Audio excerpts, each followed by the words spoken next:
This is MSP Breakthrough, where successful MSP owners walk us through the pivotal moments that put them over the top.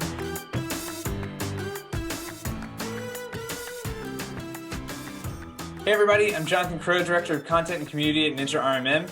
Got with me as always Tom Watson, our Channel Chief Advisor. Tom, who should you talk to this week for MSP Breakthrough? I spoke to Ray Orsini, CEO of OITVOIP, and also a longtime MSP owner. Yeah, Ray is very well known in the community. He's a great guy. He's got that unique perspective of being an owner and on the vendor side too. What's something that jumped out to you from your conversation? In particular, Ray is really focused on process in his organization. And he has a lot of processes, including he also has their own knowledge base that they have built, has many of the answers to problems, and he gets employees to really buy into that process, and it perpetuates through his organization and has really led to how successful he has been. It's a huge challenge. Everyone who's listening, you're going to get a lot from Ray's takeaways there. He's also, I know he's got a ton of really great stories, so I'm looking forward to this one.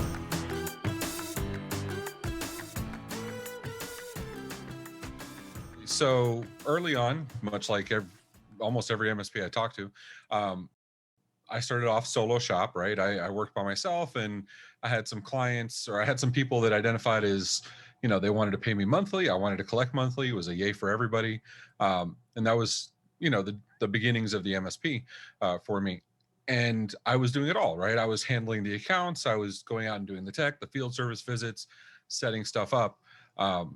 And it was great for, a handful of months. It was awesome. I could handle everything. And then much like, every MSP I talked to, those clients referred me to other clients, and it started to become a little bit much. And I realized, okay, so this works really well and I can handle these guys, but I was getting to that breaking point of, okay, well, the administrative side of the house was falling behind. The account management stuff was falling behind because I was just always chasing fires, right? I was chasing service requests, support requests, projects were getting behind. And I was fortunate enough, really early on. And when I say early on, I mean 6 months in, I realized I can't do it all. And I had this, moment where I said, you know what, before I make another move, let me sit down and write it all out. What do I want? What do I want in a year? What do I want in 2 years? What do I want in 5 years? What do I want myself? What do I want me to be doing in that time frame? And I said, okay, well, I want to focus on sales. I want to focus on projects. I want to focus on the fun stuff. I've heard Warren Buffett talk about this, where, we've all heard the adage, if you do what you love, you never work a day in your life. Warren Buffett just talked about this the other day. He's been doing this for 40 plus years, and he just does what he loves. And that's what I wanted to do. That's the genuine truth. So figured early on I needed help. And I hired my first employee well before I probably was ready to, financially, but I did so because once I wrote down the plan, it was set in stone for me. And I said, hell or high water, that's what I'm going to affect, that plan. And that plan started with somebody serving in the tech department.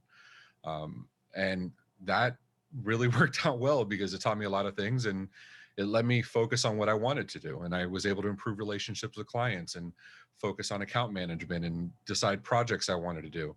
And it really freed me up as an MSP to do what I wanted to do.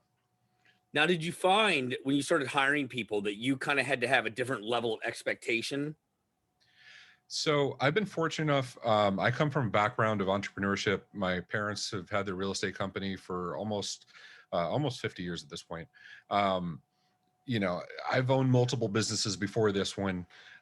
So I learned early on, it's all about networking. It's all about relationships. My early hires, I approached the same way I did my early sales. Well, if I'm getting referrals for sales from one client to another, I use my networking contacts to determine who I was going to hire. And that's exactly how I did it. I was looking more for passion. I was looking more for attitude, soft service skills, because I knew I could teach the tech to anybody. I wasn't really worried about that. I found somebody I liked from my networking circles, and I said, let's bring it. I brought on a young guy. He was 18 at the time I brought him on, and he worked out really great for several years. That's great. That's probably the earliest breakthrough I've heard in doing these interviews.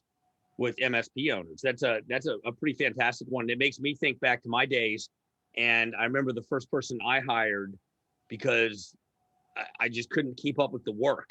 But I also had to kind of change my expectation of what people produced because it wasn't always exactly the same way I would have done it. Right. And I had to institute a lot of process to try to get them as close to how I would do it as possible. But I know that's kind of a stumbling block because I know a lot of our audience out there is looking at making that first hire.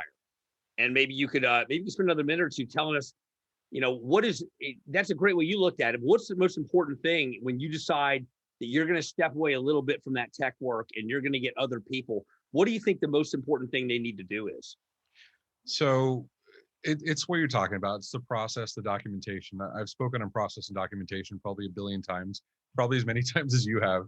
And I realized early on, and I had the benefit of, I came from the Miami Police Department, where you imagine they had a document for everything. They had an SOP, they had a policy and procedure for absolutely everything.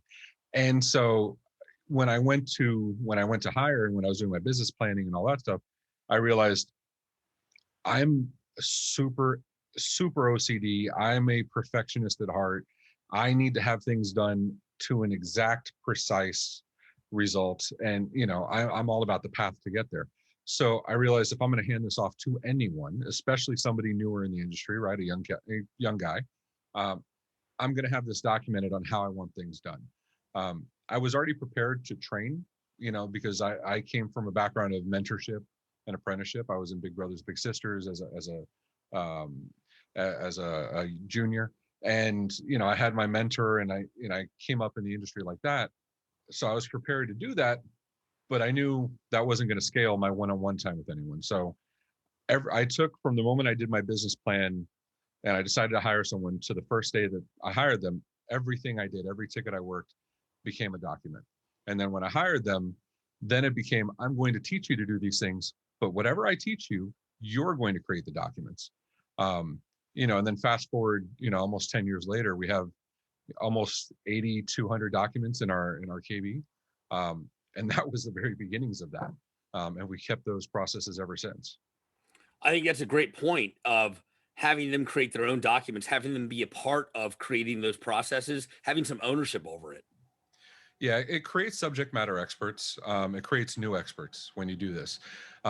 You have people that you'll sit there and you'll talk to and you'll explain and they'll say, yeah. And then you're finished and they haven't comprehended what you said. They're definitely not able to, make it malleable and use it for the next thing that comes up that's kind of in the same vein. Whereas if you say, I'm going to teach you, and, we can record it and whatever, and that's not a big deal, but I'm going to teach you, you're going to document this. You're going to teach the next person. The accountability becomes ingrained in that process. Their level of investment becomes raised because they know now they're accountable for doing this, and they're going to teach the next person. And once you add to the mixture, saying your peers in your department are going to learn from what you create. That's going to be the support you have, or is it going to be they're always going to be asking you for help because you didn't document it properly? Once they get the bigger picture on that, they really, go all in on it, and they become awesome at creating documentation. And we require that of everybody in the company, regardless of department. That's great. So that's an excellent initial breakthrough to discuss. Do you have another one that comes to mind immediately? Absolutely. So, I'm fortunate that, I do a lot of networking. I do a lot of, talking with colleagues and learning from other MSPs and just others in the industry.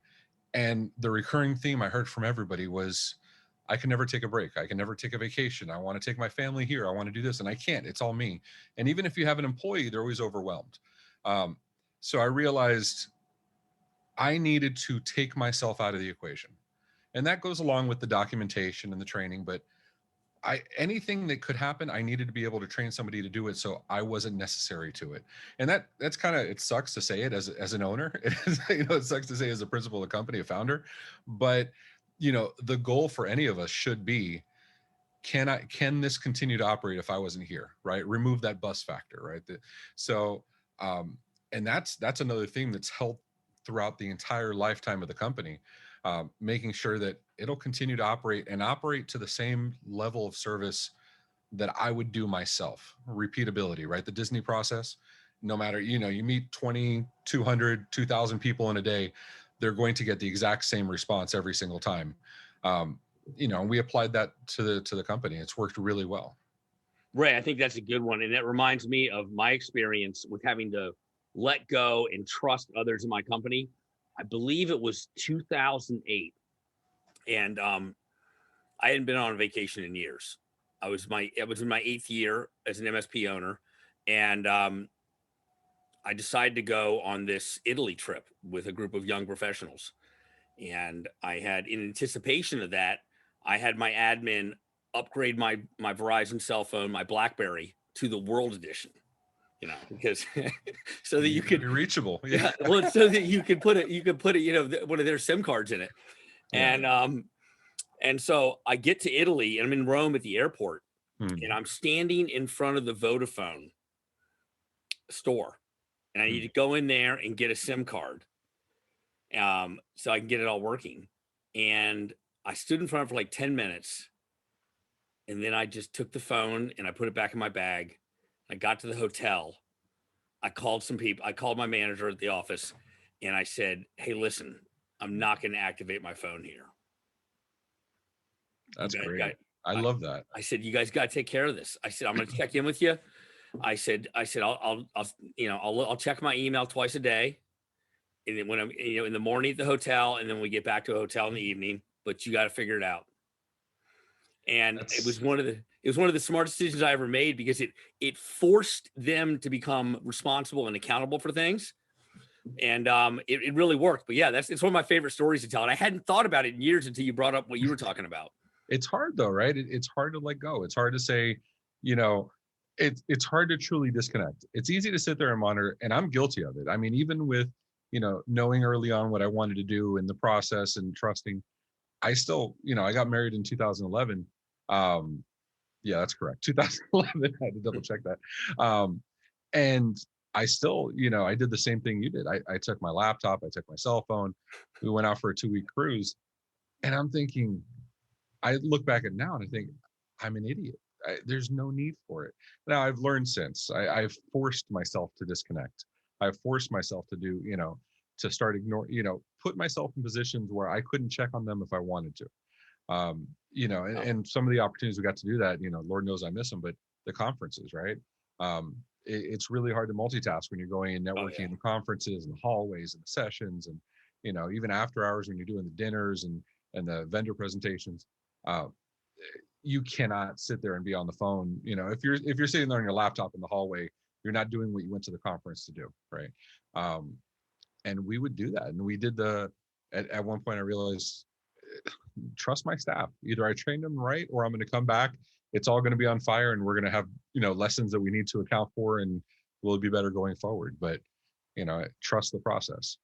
You know, Ray, I found that trip, I got back and they, you know, the on-call people, or when I stepped away, they didn't need me as much. It really, it's like you know, it was kind of like I kind of coddled them a little bit too much before that. Yeah. And that one vacation, it was like 10 days I was there. It completely changed the business. And I look at it as a part of allowing it to scale, actually, was that, because I had more bandwidth for the things I wanted to do. As you talked about, having the time to focus in on what you want to do in the business is usually the things that are going to make it profit the most too. And I wanted to focus on, I mean, as you know, I mean, I like to talk. That's what I do for a living now. I mean, it's kind of what you do for a living too. Yeah, absolutely. But I mean, you know, I've been out of the MSP world for a few years now, and I just do that. And that's all I wanted to do in the MSP world. I just wanted to sell, and I just wanted to talk and do some high level management. And it's important. I said, I think it's a really good message to people listening, is that you need to figure out what you're good at in the business and what you like to do, and find a way to carve out those things, and as much as possible, hand off whatever else there is to other people. Yeah, I've seen exactly that. You know, I've seen it myself, where they need you as much because you're available, and the minute you take that away, you realize what they're capable of. And that's important also as an owner and as a boss. Like, you know, give them the opportunity to show you You know what I mean? Don't be there. Say it's trial by fire, and we do it all the time, but give them the opportunity to show you how they would handle it in your absence. And more often than not, they'll surprise you. And you come back with a greater appreciation and honestly a better comfort level, right? Like you don't have to panic anymore about saying, oh, I need to check on things. I need to make sure things are going fine. Once you have that comfort level that they can handle without you, it's so much better as a business owner. You get so much more peace of mind. Now, Ray, you're in a really interesting situation because you are not only an MSP owner, you are also you're a vendor. Yeah. Because you resell VoIP services, I The assume. evil V word. Yeah. VoIP solution. And Yeah. I guess this question is kind of two-part. Are there breakthrough moments where your MSP, maybe your MSP at some point was stagnating, or you couldn't grow, you couldn't scale more, and maybe there was a decision you made that kind of got you over that hump? Or maybe, and also maybe there's maybe we go into where that hump is, or where that thing is that becomes the OIT VoIP solution too. I'm kind of interested for people to hear, like, what happens in a business that allows it to get over those humps? What happens in a business that allows it to go into other and new areas? So, I'm a big fan of saying nothing's unique. No one's a snowflake. My mother was wrong. I'm not special. The situations we come across, you can find recurring themes if you look at it properly, if you look at it through a certain lens. Same thing with projects, same thing with problems that come in when you're determining root cause analysis. You see recurring themes in everything you do, and your troubleshooting methods are kind of always the same, right? Like we do in troubleshooting, our first step in all troubleshooting is replicate the issue. We need to make sure we can do experience the same thing the customer was experiencing, regardless of what case it is. So, and when I say that because those humps and challenges we came across as an MSP and moving to VoIP and everything we do today and tomorrow, they're all addressed the same way. Once you figure out the process, you can address anything that comes up if you have a good plan to it. Now, figuring out that plan, that's a whole different story. But the plan for us has always been, we apply a process called APEC: assess, plan, execute, communicate, in that order every single time. And so when I learned that, or when I came up with it early on, we looked at it and said, okay, well, we were having problem in the beginning with simple, stupid stuff, right? Patching. Patching with our RMM was challenging, and keeping track of it, and the data was never good. And so we said, okay, well, what do we need to track? What's the current methods? And did so, whatever. Same thing when we go to the hiring process, right? You look at the same thing and you say, okay, well, we need to grow. How can we make the hiring process better?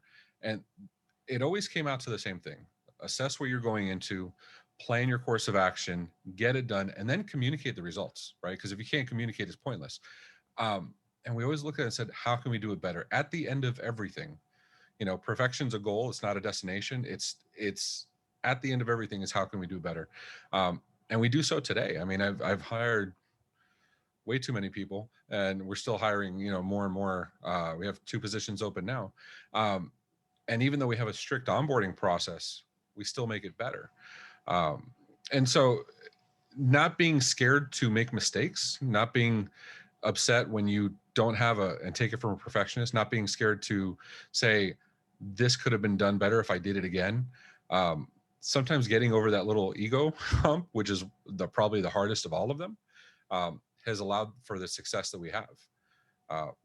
In the MSP side, it was a challenge when I made the decision that we were going to go to client selection on the MSP side, right?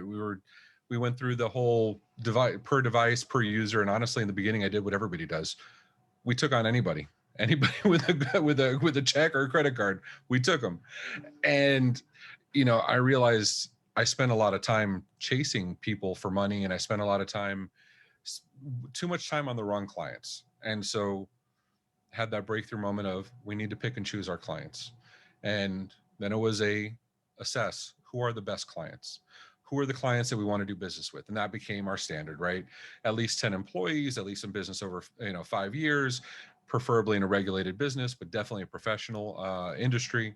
And that became the baseline. And when we said, okay, we're going to only do MSP, we're not going to do this RMM only or monitoring only thing and patching. We're not going to do hourly. we're going to have a specific set of clients. We're going to say no to everybody that's not that. If they're not auto pay, we're not going to take them. We're not going to take checks at all. We're not going to take mail-in checks. We'll do ACH. And when I did that, it was, without exaggeration, it was it was painful, but it was earth-changing for the MSP, because I even wrote a blog article. I'll give you the the PG version. It's fupayme.money.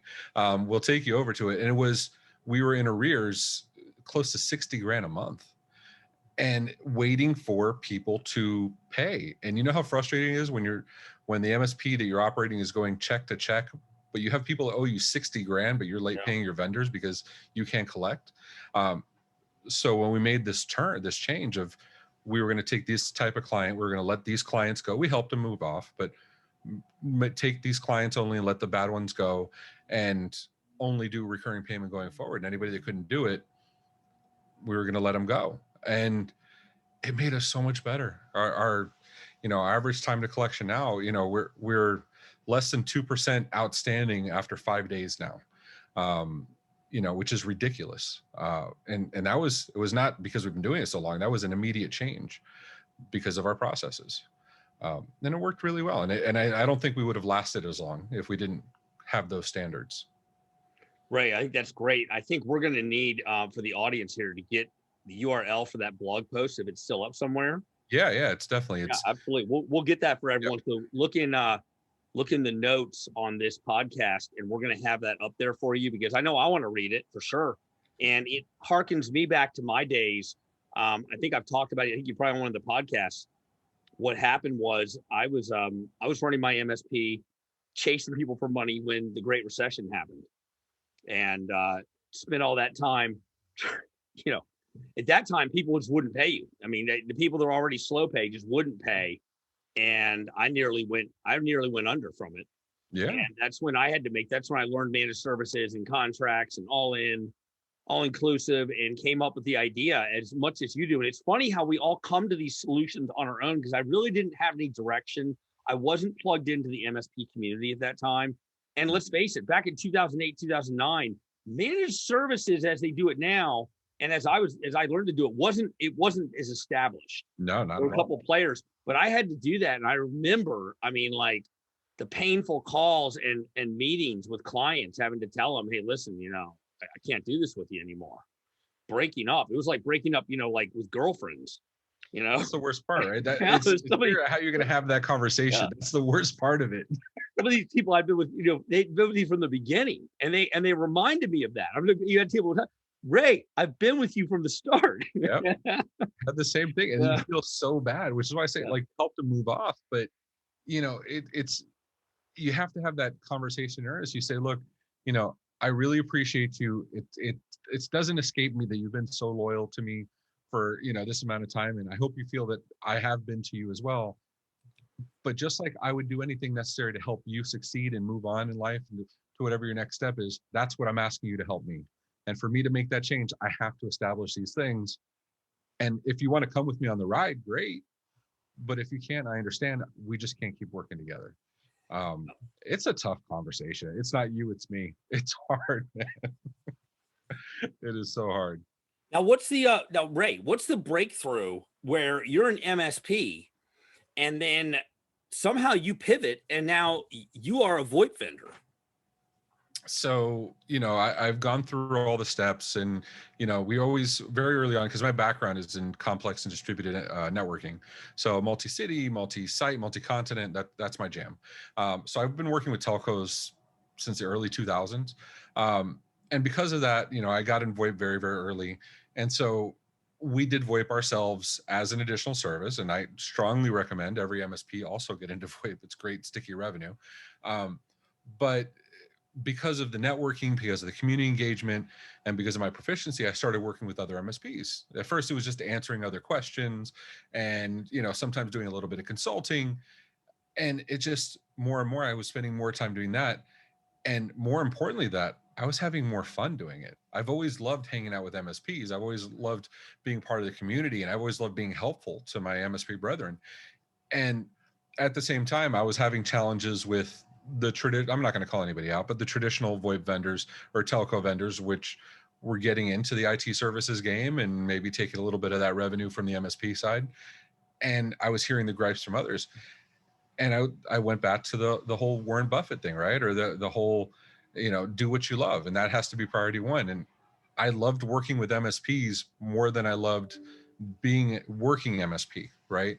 I loved talking with others that, were experiencing the same issues and had the same requirements and, and just talking battle stories, right? War stories with other MSPs.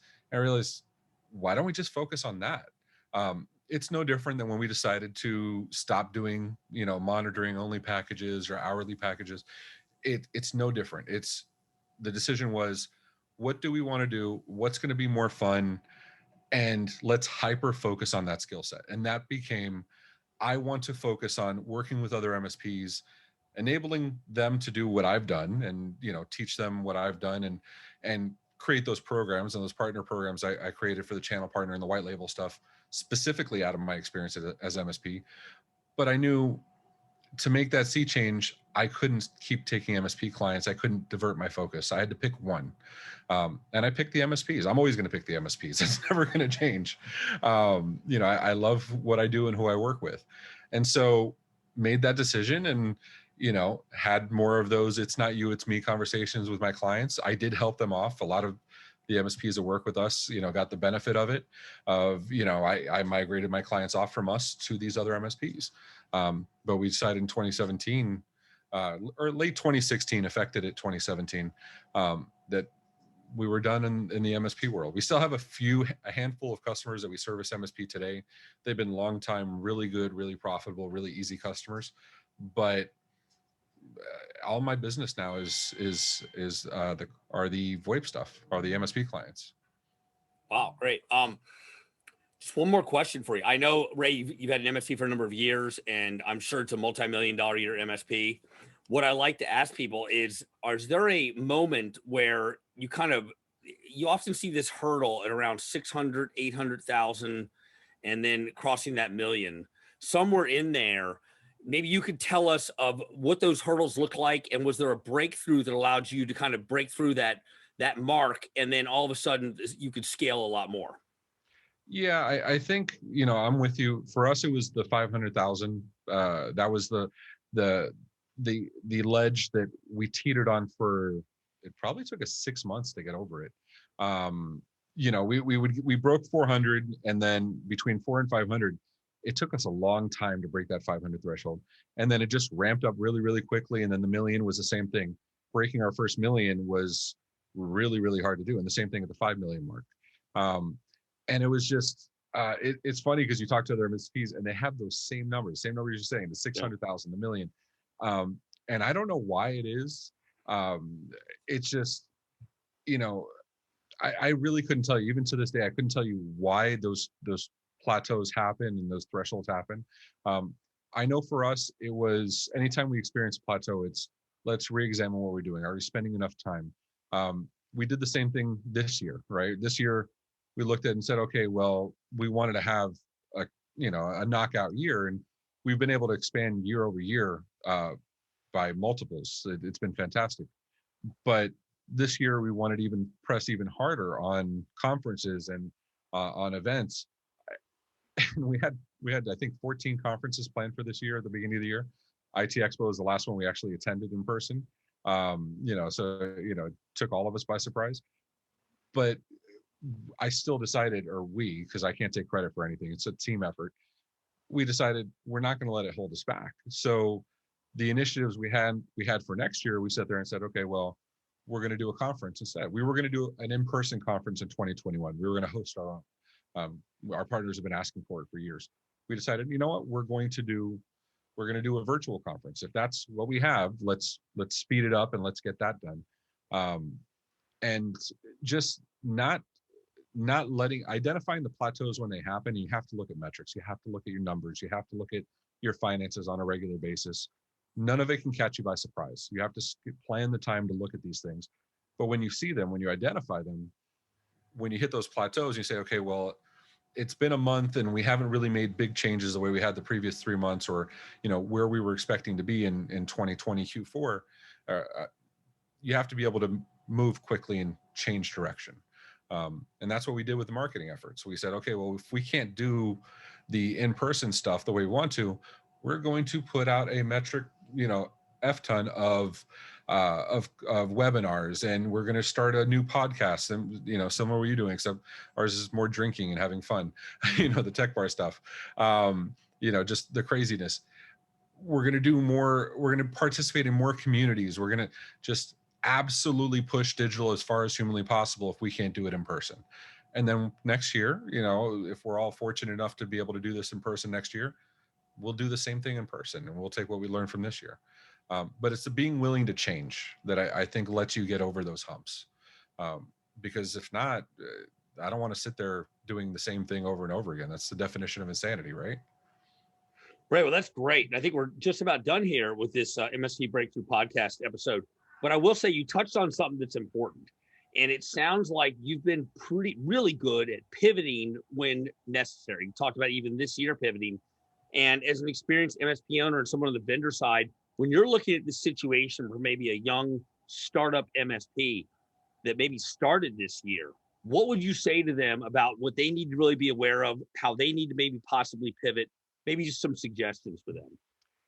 So it's all a matter of apply APEC, right? The assess is, look at where you are today, plan where you want to be tomorrow, and find a way to, if you already know where you want to get to, you should be able to carve those things up based on time, carve them up based on quarters, based on years, whatever you want to do. How do I get there? What does that look like? And then schedule time to sit there and evaluate it on a regular basis, right? We have finance meetings every week. We have tech meetings every week. I sit with everyone in my departments every week. If you're just starting out, it's you, but you still have administration. You still have tech. You still have finance. You still have projects. Set the time early, set the habits early, so that when you do expand your team, it's not new to you. You don't want your staff figuring stuff out the same time you are. You want to be prepared. That's your job as a boss. You need to be supportive of them. They're not always going to be able to teach you stuff, even though you should learn from them, but you want to be able to give them what's going on. So you need to be able to plan ahead of time. And when you can plan, then you can pivot. It's easy enough. Thanks for listening to MSP Breakthrough, brought to you by Ninja RMM. If you enjoyed this episode, please subscribe, like, or give us a review.